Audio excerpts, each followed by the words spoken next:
और हमारे सुदूर दक्षिण कर्नाटक में मंगलुरु से पेम्पई कॉलेज है, वहाँ के हिंदी विभाग अध्यक्ष हैं, और मंगलुरु विश्वविद्यालय हिंदी अध्यापक संघ के वो अध्यक्ष भी हैं।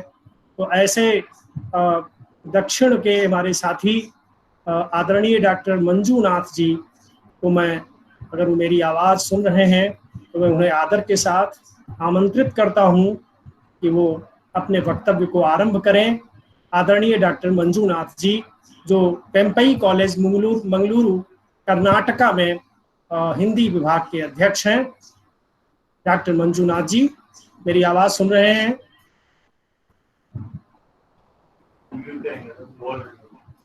अपने माइक्रोफोन को अनम्यूट कर लें डॉक्टर मंजूनाथ जी।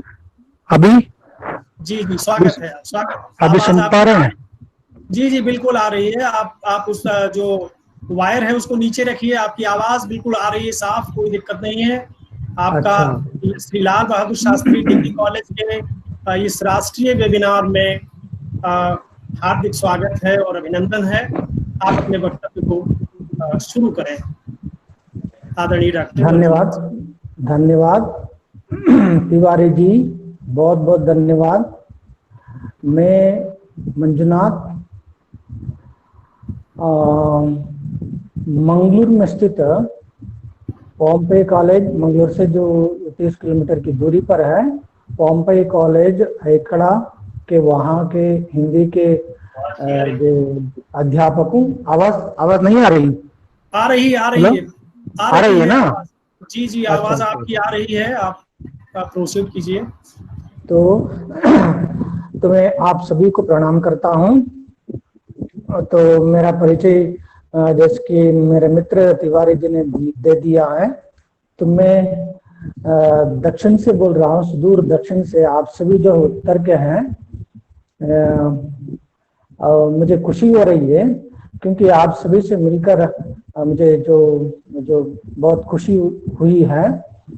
तो इसके लिए मैं लाल बहादुर शास्त्री महाविद्यालय गोंडा के हमारे मित्र जो साथी जो है तिवारी जी का, और वहाँ के प्राचार्य और हिंदी विभागाध्यक्ष और इसके जो भी आयोजक हैं, उन सभी को मैं अपनी ओर से और मेरे अपने जो मंगलुरु विश्वविद्यालय के हिंदी अध्यापक संघ जो है, संघ के सभी सदस्यों की ओर से मैं नमस्कार करता हूं, प्रणाम करता हूं।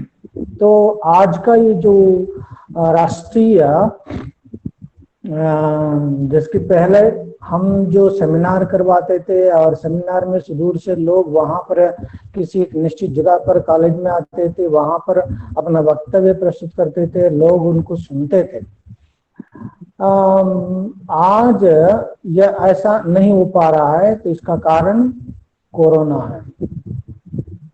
तो जैसे कि आप सभी को पता है, हम कोरोना की महामारी के दौर से गुजर रहे हैं और 2 महीने से लॉकडाउन चल रहा है। हमारी अर्थव्यवस्था पर इसका बहुत गहरा असर पड़ा हुआ है।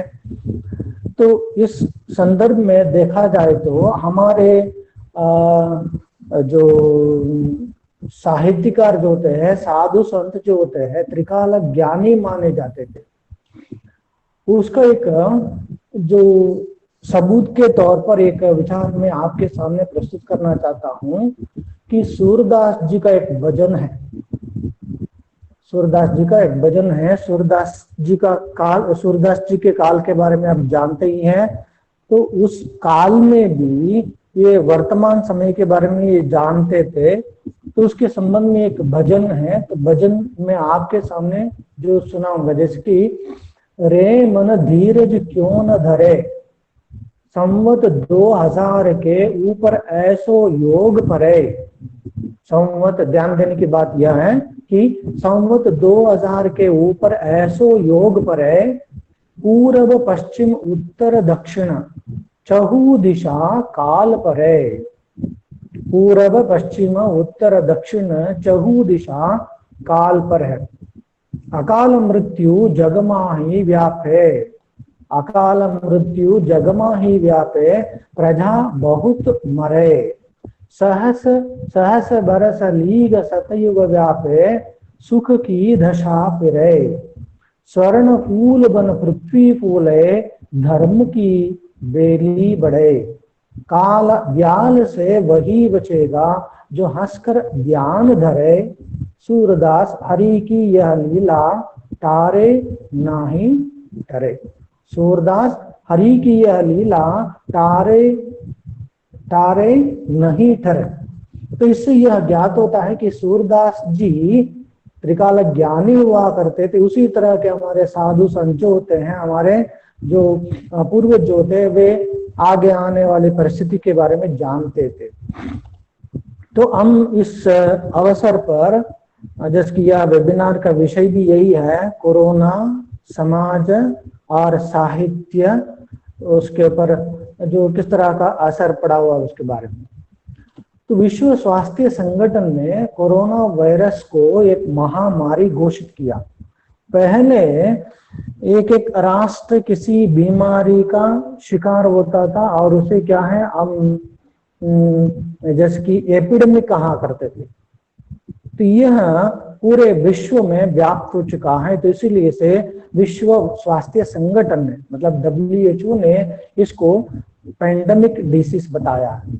और इस जो बीमारी जो होती है कोरोना वायरस डिसीज, तो कोरोना वायरस डिसीज को उन्होंने, विश्व स्वास्थ्य संगठन ने जनवरी के महीने में, इसी साल जनवरी के महीने में उसको नया नाम दिया, जैसे कि कोविड-19। इसका मतलब क्या है, कोरोना वायरस डिसीज 19।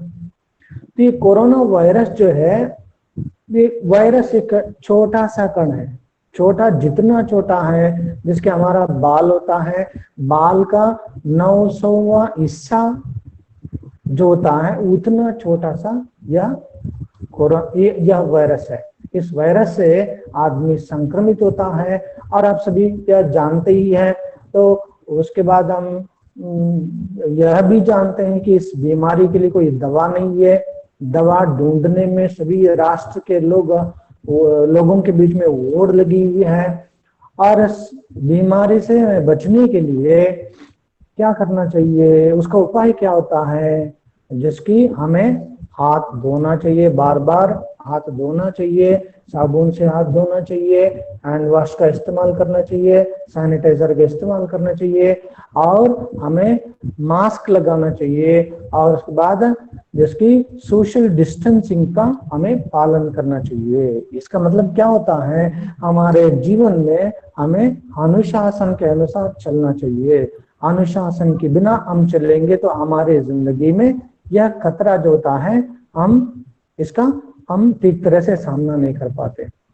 ये वायरस जो है वह अपने आप हमारे घर में या जिसके हमारे अंदर में प्रवेश नहीं करता। हम बाहर जाएंगे, बाहर जाकर उसे ले आएंगे, तब हमारे अंदर प्रवेश करता है, हमारे शरीर के अंदर प्रवेश करता है। जब हमारे शरीर के अंदर प्रवेश करता है, प्रवेश करने के बाद 4 घंटे तक हमारे गले में वह रहता है। इसीलिए आते ही हमें, मतलब हम जब बाहर जाते हैं, बाहर से आते ही हमें पूरा मतलब साफ सुथरा होना चाहिए और हाथ मुंह धोना चाहिए। और उसके बाद गर्म पानी हमें ज्यादातर पीते रहना चाहिए। यह कोरोना महामारी जो है, या जिसकी विश्व की आपदा जो कहते हैं, इससे हम बच सकते हैं। बचने का यही तरीका है, क्योंकि वर्तमान में इसकी कोई दवा नहीं है।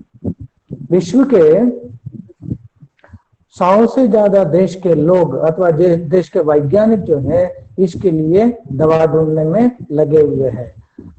मतलब अभी इसके लिए कोई और उपाय नहीं है। यही उपाय है, हमें अपने आप को सतर्क बनाए रखना चाहिए और दूरी बनाए रखना चाहिए। सॉरी। तो यहाँ कोरोना वायरस की महामारी की वजह से, जिसकी 2 महीने तक लॉकडाउन का पालन किया गया और लॉकडाउन लगाया गया, तो उसकी वजह से हमारे सभी क्षेत्रों में उसका असर पड़ा हुआ है। दवा के क्षेत्र में दवा नहीं मिल रही है, और उसके बाद पर्यटन उद्योग ठप पड़ा हुआ है, बाहर आना जाना बंद हो गया है, और उसके साथ साथ ऑटोमोबाइल का उद्योग जो है, उद्योग में भी इसका बहुत असर पड़ा हुआ है। करीब करीब इस ऑटोमोबाइल के उद्योग में 3.7 करोड़ लोग इस ऑटोमोबाइल के उद्योग से जुड़े हुए थे, वे सभी क्या है, इससे प्रभावित हो चुके हैं। और उसी प्रकार ज्वेलरी कारोबार पर भी इसका असर पड़ा हुआ है।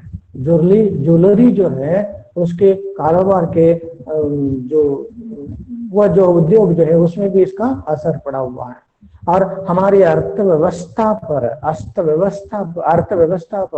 इसका बहुत गहरा असर हमें अभी दिखाई दे रहा है।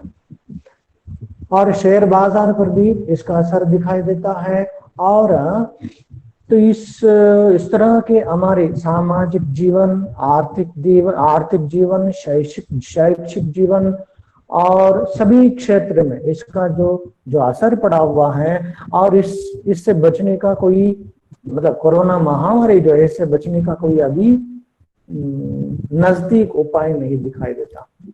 तो इसका असर हमारी शिक्षा व्यवस्था के ऊपर भी पड़ा हुआ है। लगभग हमारे भारत में लगभग 32 करोड़ छात्रों की शिक्षा इससे प्रभावित है। 32 करोड़ छात्रों की शिक्षा इससे प्रभावित दिखाई दे रही है। और इस संक्रमण यह विश्वव्यापी संक्रमण है, जैसे कि इसमें विकासशील देश हो, विकसित देश हो, सभी देश इस महामारी से जूझ रहे हैं। जिसे हम विकासशील देश कहते हैं, वहां पर भी लोग लाचार हो गए हैं, वहां पर भी लोग जिसकी अपनी जान गंवा रहे हैं। वर्तमान में इस कोरोना महामारी से बचने के लिए जिसके अलग अलग देशों ने आर्थिक पैकेज की घोषणा की है, जैसे कि इटली ने भी 28 अरब डॉलर का पैकेज घोषित किया है। फ्रांस ने भी 50 अरब डॉलर का पैकेज घोषित किया है। स्पेन 220 अरब डॉलर का पैकेज घोषित किया है। स्वीडन 30 अरब का, ऑस्ट्रेलिया 60 अरब का पैकेज ऑस्ट्रेलिया ने घोषित किया है। न्यूजीलैंड ने भी, सिंगापुर में भी, और उसके साथ साथ भारत में भी इस कोरोना महामारी के संकट से जूझने के लिए 20 लाख करोड़ रुपए का पैकेज हमारे भारत ने भी घोषित किया है। हमारे जीडीपी की 10% जो है इस पैकेज जो उसके अंदर है। तो यह कोरोना महामारी का बुरा असर है। और कोरोना महामारी के साथ एक कुछ सकारात्मक असर भी दिखाई देते हैं, जिसकी कोरोना वायरस महामारी की वजह से पूरी दुनिया में लोग घरों में बंद हैं।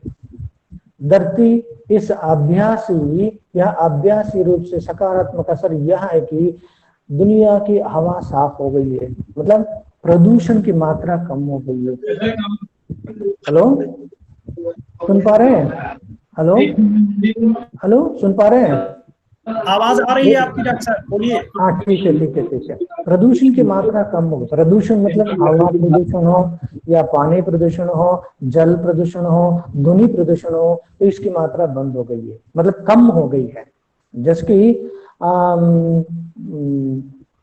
6 महीने के पहले दिल्ली में जिस तरह का जो प्रदूषण था, जिसकी 600 लगभग तक वह प्रदूषण की मात्रा बढ़ गई थी, अभी दिल्ली में 100 के अंदर ही वायु प्रदूषण की मात्रा कम हो गई है। उसी तरह जलंधर से हम हिमालय की चोटी का दर्शन हम कर पा रहे हैं। यह कोरोना महामारी का जो सकारात्मक असर है। और जंगली जानवर जो है हमारे यहाँ, जिसकी आम तौर पर जंगली जानवरों को हम देख रहे हैं और वह स्वच्छंद घूमते हुए हम उनको देख रहे हैं। और इस समय कोरोना महामारी की वजह से पूरी दुनिया में 50 लाख लोग इससे संक्रमित है। भारत में लगभग 1,20,15-20 हजार तक इस महामारी से लोग संक्रमित हो चुके हैं। और हमारे यहाँ इस महामारी की वजह से लगभग 3,500 लोग अपनी जान गंवा चुके हैं और पूरी दुनिया में 3,30,000 तक लोग अपनी जान गंवा चुके हैं।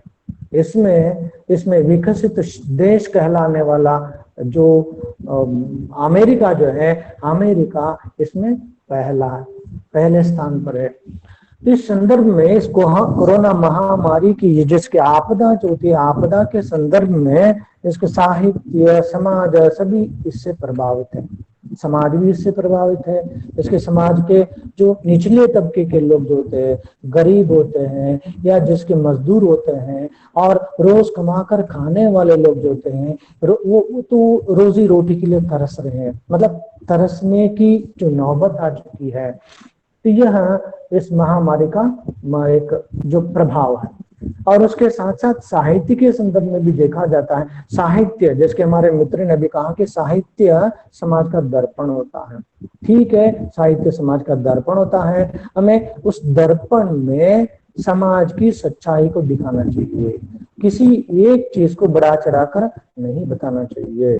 और इस संदर्भ में साहित्य सक्षम होकर समाज का दर्पण, मतलब साहित्य सबको हितकर जो होता है वह साहित्य माना जाता है।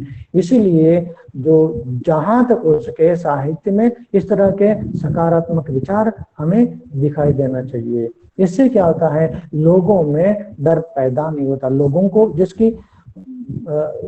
को यह अभी ठीक तरह से यह समझ में नहीं आ रहा है कि अबे हमें क्या करना चाहिए, क्योंकि नौकरी नहीं मिल रही है, नौकरी से लोगों को हटा दिया जा रहा है और जिसकी रोजी रोटी उनकी छीन गई है। मजदूर, जिसकी आपने देखा होगा, प्रवासी मजदूर एक जगह से दूसरा अपनी जगह तक पहुंचने के लिए जो जितना मेहनत कर रहे हैं, तो इसके लिए कौन जिम्मेदार है? जिम्मेदार तो वही है, प्रकृति है। प्रकृति की वजह से ऐसा हुआ है।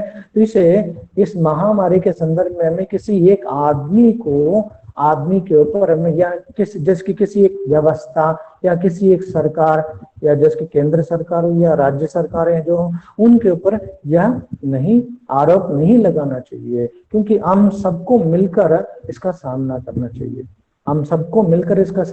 चाहिए। लोगों में जिसकी वह उनको मदद करने की क्षमता हमें होती है, उनकी हमें मदद करनी चाहिए। इस प्रकार हमें भी इस संदर्भ में कोरोना की लड़ाई जो होती है, लड़ाई में हमें भी इस संदर्भ में साथ देना चाहिए।